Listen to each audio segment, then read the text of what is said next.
Judges 20:25 through 27.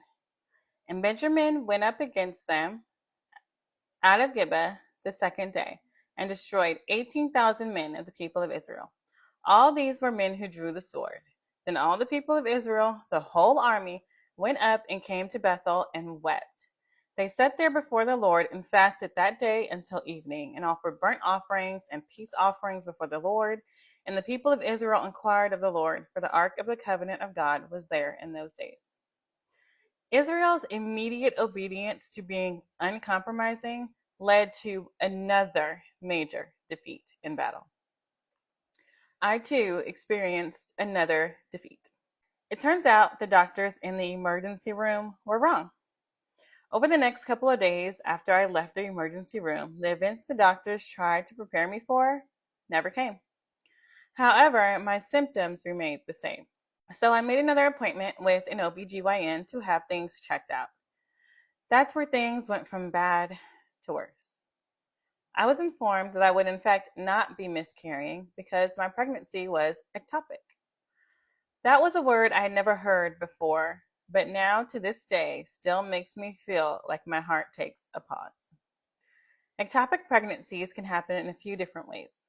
Mine was one of the most common, where the baby somehow gets lodged in the fallopian tube after fertilization, and it doesn't make it to the uterus.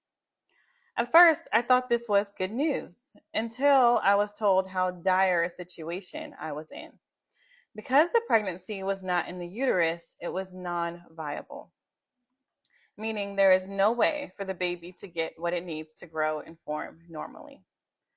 There is no medical intervention that can be done at this time for this situation. I had no options in saving the pregnancy. To make matters worse, if it is not handled in a timely manner, it was a life-threatening situation for me. When I read verses 26 and 27, I feel their desperation to figure out what was happening to them. How can I be in the will of God, but my situation had gone from bad to worse?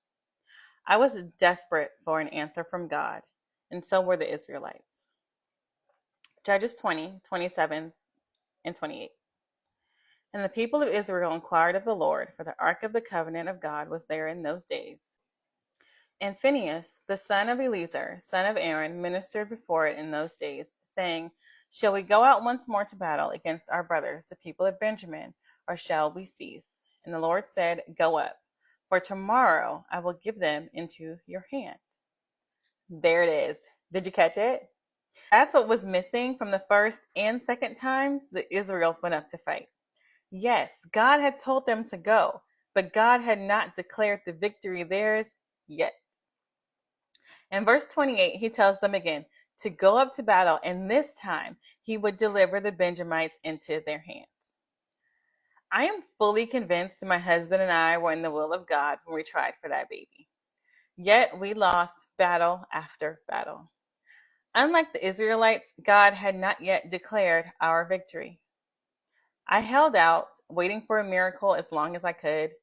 I was devastated and scared, but I was convinced that God could change my situation. He could move the baby to the correct location by a word. I kept this hope alive for about 2 weeks. At that point, I had increased pain and had to go back to the emergency room. They were afraid I had entered into a very dangerous state. However, to their surprise, it wasn't as bad as they expected. I now know how God provided a miracle there. I had to have surgery the next day to remove the pregnancy and my right fallopian tube. As I went into the surgical room, I sang, Lord, you are good. To be honest, I'm not sure if in that moment I actually believed it or if I was just trying to remind myself. I felt like I had lost a piece of me, both figuratively and literally.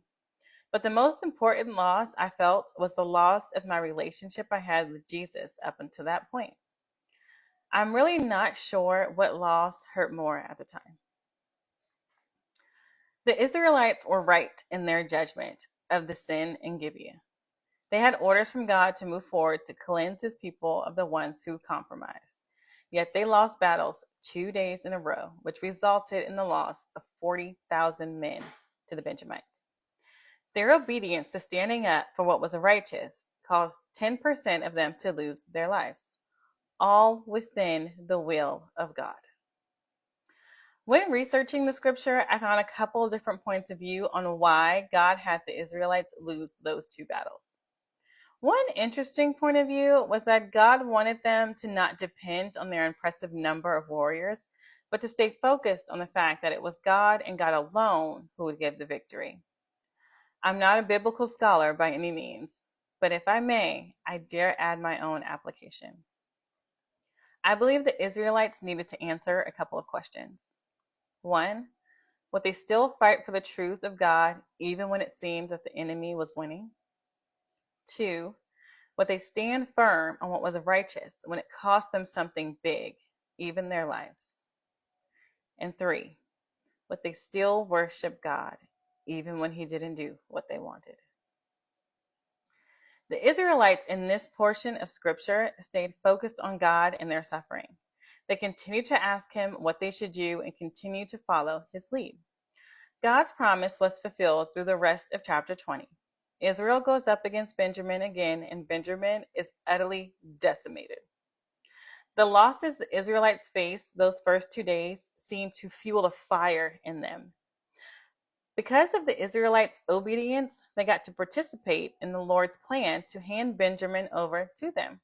They actually did the job a little too thoroughly, and they had to make corrections in chapter 21. After I healed physically from the surgery, the call to have another child began again, to pull on the hearts of my husband and I. To say I was terrified was an understatement. We were obedient to the call, and God blessed us with a perfectly healthy baby boy, whose whole pregnancy was another trial and one miracle after the other. When Jacob was born, I could literally hold the proof that God redeemed my loss in my arms. However, it took a lot longer for my spirit to be redeemed.